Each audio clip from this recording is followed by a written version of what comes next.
So hey guys, মোটামুটি নতুন একটা ভাঙাচোরা ভিডিওতে সবাইকে স্বাগত জানাচ্ছি। আজকের এই মুহূর্তে আমি এখন রয়েছি রায়দিকে, আর আজকের এখান থেকে কয়েকটা সুন্দর সুন্দর জায়গায় যাব, সেই জন্য ফুল চমলক্কার ভাঙাচোরা বাহিনী নিয়ে আমরা বার হয়ে গেছি। আর এখন আছি কোথায় দেখে নাও, দুই ধারে ম্যানগ্রোভ অরণ্য, মাঝখানে চলে গেছে কংসাবতী নদী।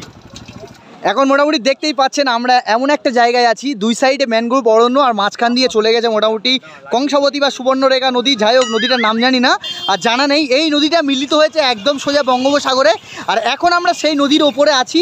এখন এই মুহূর্তে আমরা যাচ্ছি এমন একটা পার্কে যেটা ইকো পার্কের সঙ্গে মিলিত রয়েছে, ঠিক আছে? সেই পার্কে আমরা এখন যাচ্ছি, আর আমার সঙ্গে রয়েছে একদম এই পুরো ফুল ভাঙাচোরা বাহিনী। চলো গাইস, হাই গাইস, দেখতেই পাচ্ছ মোটামুটি আমরা এখন বার হয়ে গেছি রূপনারায়ণের কুলে নদী থেকে শুরু করে এদিকে কংসাবতী, সুবর্ণরেখা, চারিদিকে অনেক রকমের নদী রয়েছে। তার মাঝখানে আমরা এখন চলে এসেছি রায়দিক ব্রিজে। এই নদীটা গঙ্গায় মিলিত হয়েছে। এখন আমরা যাবো গঙ্গা নদীর কাছে। कैसे लोग रहते हैं यार यहाँ पर।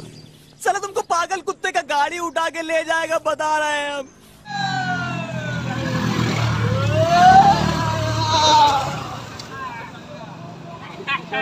এই দেখতে পাচ্ছ এখন মোটামুটি আমরা রায়দিক থেকে কিছুটা দূরে চলে এসেছি। এখন আমরা যাচ্ছি মোটামুটি জোটার কাছাকাছি, আর ওখানে আছে একটা নতুন একটা এমন একটা পার্ক, সেই পার্কের কাছে আমরা যাচ্ছি। আর একদম পুরো একদম গ্রাম্য পরিবেশের ভেতর দিয়ে আমরা যাচ্ছি, দেখতেই পাচ্ছেন, ঠিক আছে? ভুলভাল গেলে তোর পিঠ ভরে। এই দেখতে পাচ্ছ আমাদের পুরো ফুল ভাঙাচোরা বাহিনী, মানে এমন একটা জায়গায় এসেছি, এই রাস্তাটার কোনো শেষ হচ্ছে না। অলরেডি প্রায় 50 কিলোমিটার জার্নি করেছি, কিন্তু এখনও গাড়ি যাচ্ছে তো যাচ্ছে, দেখতেই পাচ্ছেন। এখন আমরা কোথায় গিয়ে থাকি সেটাই ব্যাপার। আজকের পুরো 10 থেকে 15টা গাড়ি আমরা সব একসঙ্গে বার হয়ে গিয়েছি। মোটামুটি দেখতেই পাচ্ছেন আমরা এমন একটা জায়গায় চলে এসেছি, একদম দুই দিকে ম্যানগ্রোভের অরণ্য, আর মাঝখান দিয়ে আমাদের এই সরু মাটির রাস্তাটা। অলরেডি আমরা অতিক্রম করেছি প্রায় 50 কিলোমিটারের রাস্তা, আর এখন আমাদের গাড়ি যাচ্ছে, দেখতেই পাচ্ছেন। এই একদম একটু পরে এখানে জোয়ারে জল চলে আসে। Hours later. So guys, finally মোটামুটি 50 কিলোমিটার অতিক্রম করে আজকের এই দুই দিকে ম্যানগ্রোভ ঘেরা অরণ্যের মাঝখান দিয়ে আমরা চলে এসেছি সেই বিখ্যাত জায়গা রায়দিক জোটার কাছে। এখন এই দেখতেই পাচ্ছ মোটামুটি কতটা সুন্দর লাগছে। এইরকম ভিউ দেখতে দেখতে শুধু চলে আসতে হবে অনলি রায়দিক জোটাতে। আর এখানে একটা পার্ক রয়েছে, সেই পার্কে ঢুকতে কত করে প্রবেশ মূল্য দেখাচ্ছে বা কি আছে পার্কের ভিতর সমস্ত কিছু দেখাচ্ছি।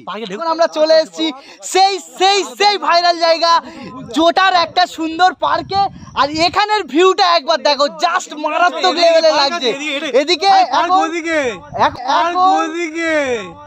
এখন এটা মোটামুটি পার্কের কাছাকাছি এসছি, মানে এদিকে দেখো, দেখতেই পাচ্ছেন মোটামুটি কতটা সুন্দর প্লেসটা দেখুন। এই মানে এতটা দূরে শুধু এই কারণেই আসা, মানে জায়গাটা দেখো একদম অপূর্ব লেভেলের লাগছে।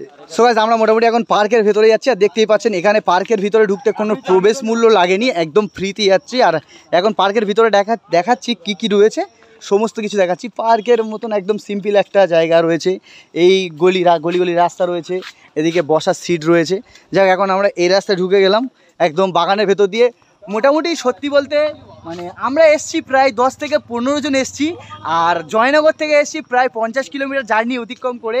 আমরা এখন এই পার্কের জন্য, এই পার্কের এই সুন্দর ভিউ দেখার জন্য আমরা অত দূর থেকে এসছি। আর এই পার্কের ভিউটা মোটামুটি বেশ ভালোই লাগছে। আর সবথেকে বড় কথা, এখানে যে ম্যানগ্রোভ অরণ্যর মাঝখান দিয়ে যে রাস্তাটা, ওই রাস্তার ভিতরে যে হাঁটার মজা, ওটার আগে কোনো তুলনা হবে না। এখান থেকে যে চারিদিকে যে পার্কের ভিউটা একদম মারাত্মক লেভেলের লাগছে। এখানে একটা খড়ের ওপর দিয়ে খুব সুন্দর ডিজাইন রয়েছে, আর এদিকে এরকম সুন্দর ডিজাইনের মাঝখানে এখানে ঝিল রয়েছে। এখানে আপনারা মাছ ধরারও ব্যবস্থা রয়েছে, ওই দেখতে পাচ্ছেন ওখান থেকে মাছ ধরে অনেকে বসে। আর এই যে প্লেসটা, এইটা সত্যিই মনোমুগ্ধকর একদম। এই যে মাঝখান থেকে এখানে যে ভিউটা, দৃশ্যটা একদম আলাদা লেভেলের লাগছে ভাই, সত্যি একদম মারাত্মক লাগছে। আর এখন সেরকম মানে অতটা আহামরি না হলেও, তবে বিকাল কাটানোর জন্য একটা সুন্দর সেরা ঠিকানা হলো এইটা। এখন মোটামুটি এমন একটা জায়গায় রয়েছি, খুব সুন্দর হাতের কারুকার্য করা, দেখতে পাচ্ছেন বাঁশ দিয়ে, মানে খুবই সুন্দরভাবে এরকম ওটার জায়গা রয়েছে একদম। দেখতেই পাচ্ছেন এই যে যাচ্ছি আমরা এখন এর ভিতর দিয়ে, এর ভিতরে উপরে বাঘ ভাল্লুক হয়তো রয়েছে। এটা একটা ক্যাফে টাইপের মতন রয়েছে, মানে কফি হাউস টাইপের, খুব সুন্দর, এগুলো দারুণ লাগছে। এটা মনে হয় সন্ধ্যার পরে খোলা হয়। সত্যি ভাই সুন্দর মনোরম প্রকৃতির দৃশ্য উপভোগ করতে চলে আসুন মোটামুটি অল্প কিছুক্ষণের জন্য এই রায়দিক থেকে কিছুটা দূরে, একদম রায়দিক থেকে সোজা জোটার কাছাকাছি মোটামুটি এই যে সুন্দর পার্কটা, এই পার্কে আসলে মোটামুটি বিকেলটা সুন্দর বিকেল কাটবে, একদম আলাদা টাইপের লাগছে, একদম পুরো সেই লেভেলের ভিউ লাগছে। দেখো ভাই সত্যি কথা বলতে গেলে এইরকম পুরো ফুল ফ্যামিলি, মানে বুঝতেই পারছো আমার পুরো ফুল ভাঙাচোরা বাহিনী, একদম পুরো ফুল ফুল ফুল লোক নিয়ে আজকের শুধু এই রাসমাঠে চলে এসেছি। সরি, এটা কি মাঠ? এখানে এলে মোটামুটি আপনারা এরকম জঙ্গলি পেয়ারা খেয়ে নিতে পারবেন ফ্রিতে, আর পার্কের প্রবেশ মূল্য অনলি 0, ঠিক আছে? এত কম পয়সায় এই যুগে মোটামুটি এখনো পর্যন্ত ফ্রিতে কিছু হচ্ছে দেখে সেটাই সত্যিই ভালো লাগছে। একদম পুরো পুরো পুরো ফ্রি, আর এখানে মাছ ধরতে পারবে, পেয়ারা খেতে পারবে, সেটাও ফ্রি, আর সত্যি সত্যি একদম পুরো আলাদা লেভেলের লাগছে। আর ওদিকে রয়েছে এদিকে হুগলি সেতু, আর এদিকে রয়েছে হাওড়া সেতু। এই পাচ্ছেন মোটামুটি কতটা সুন্দর প্লেস দেখতে পাচ্ছেন, একদম পুরো একদম দীঘা না পুরী না, এটা হলো গরিবের গরিবের গরিবের গরিবের জন্য সেরা পার্ক। আমরা ভাই দেখো ভাই ভাঙাচোরা মানুষ, এখানে আসলে অবশ্যই তোমরা একটা করে গার্লফ্রেন্ড নিয়ে চলে আসবে, আর ভাঙাচোরা মানুষের ভাগ্যে কোনো গার্লফ্রেন্ড জোটেনি, দেখতেই পাচ্ছ। আর পার্কটাও পুরো নির্জুম ফাঁকা, কোনো গার্লফ্রেন্ড নেই। এখানে কতদিন হলো এই জায়গাটা মোটামুটি স্থাপিত হয়েছে? কতদিন হচ্ছে? না বললে 4-5 বছর, আরো বেশি তো। 4-5 বছর হয়ে গেছে। আর এখানে কটা পর্যন্ত খোলা থাকে? ও 24 ঘন্টা। 24 ঘন্টা খোলা? রাতেও খোলা? রাতে বন্ধ থাকে, আচ্ছা, মানে 6টা 6:30 পর্যন্ত। এখানে সবার নিয়ে আসা যায়, ফ্যামিলি গার্লফ্রেন্ড সব? ঠিক আছে, পরের বছর আমরা বউ নিয়ে আসবো ইনশাল্লাহ। চলো পরের বছর আমরা বউ নিয়ে আসছি। মোটামুটি যতটা মানে সন্ধ্যা হচ্ছে তত ভিউটা আরও মারাত্মক লাগছে। আর এখন এই মুহূর্তে আমি এখন চলে এসেছি প্রায় অনেকটা কাছাকাছি। এই যে এদিকে আরেকটা জায়গায় দেখতে পাচ্ছেন মাটির দেওয়াল দিয়ে তৈরি একটা মানে খুব সুন্দর মানে আদিবাসীদের চিত্র তুলে ধরা হয়েছে এই গ্রামে।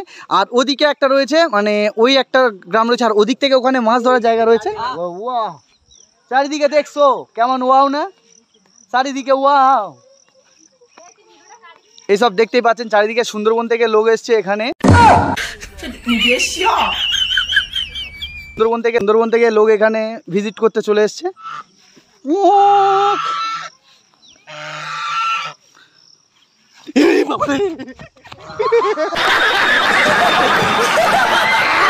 সো গাইস, মোটামুটি এক কথায় বলতে গেলে আজকে যে এমন একটা জায়গা সাক্ষী হব নিজেও কল্পনা করিনি। কারণ একদম পুরো গ্রাম্য পরিবেশ, গ্রাম্য এলাকায় এসে একদম শান্ত পরিবেশ, জাস্ট বিকালটা কেটে যাচ্ছে, মারাত্মক লেভেলের লাগছে। এদিকে রয়েছে একটা স্মার্ট হাউস, আর এদিকে রয়েছে আরও কয়েকটা খড়ের বাড়ি। একদম পুরো আদিবাসীদের চিত্র তুলে ধরেছে এই পার্কের মাধ্যমে। ধন্যবাদ জানাই এই এলাকার সমস্ত মানে কর্মচারীদের, যারা এই সুন্দর একটা পার্ক করেছে। তবে পার্কটা আসতে গেলে অনেকটা সময় লাগে, প্রচণ্ড দূরে, একদম সেই ও মাথা আর এ মাথা, মানে সচরাচর এই লোকটা জানে না। যদি আপনারা আসতে চান একমাত্র ওই রায়দিকে জোটা ধরে সোজা চলে আসবেন একদম আমাদের এই পার্কে। এখানে আসলে সত্যি বলতে একদম পুরো মন ফ্রি হয়ে যাবে, আলাদা লেভেলের লাগবে। আর অল্প কিছুক্ষণের জন্য সময় কাটানোর জন্য চলে আসতে পারেন এরকম সুন্দর অফবিট জায়গা, মানে মারাত্মক লেভেলের, একদম পুরো ফ্রেশ মাইন্ড হয়ে যাবে, একদম পুরো আলাদা লেভেলে লাগবে ভাই। তো গাইস, মোটামুটি আজকের পার্কের ভিডিওটা এই পর্যন্ত রাখছি। আর এরপরে আমরা এখন যাব রায়দিক ব্রিজের কাছে, সেখানে কিছু আড্ডা মারবো একটু হালকা করে, আর সেখান থেকে আমরা বাড়িতে যাব। আর এখন এখান থেকে মাত্র 10 থেকে 15 কিলোমিটার রায়দিক ব্রিজ, সেক্ষেত্রে আমরা এখন রায়দিক ব্রিজের কাছে যাব, ওখানে গিয়ে একটু চা কিছু খাবো। আর এখন আজকেকার এই ভাঙাচোরা ভিডিওটা মোটামুটি এই পর্যন্ত রাখছি। দেখা হচ্ছে অন্য কোনো ভাঙাচোরা ভিডিও নিয়ে। টাটা।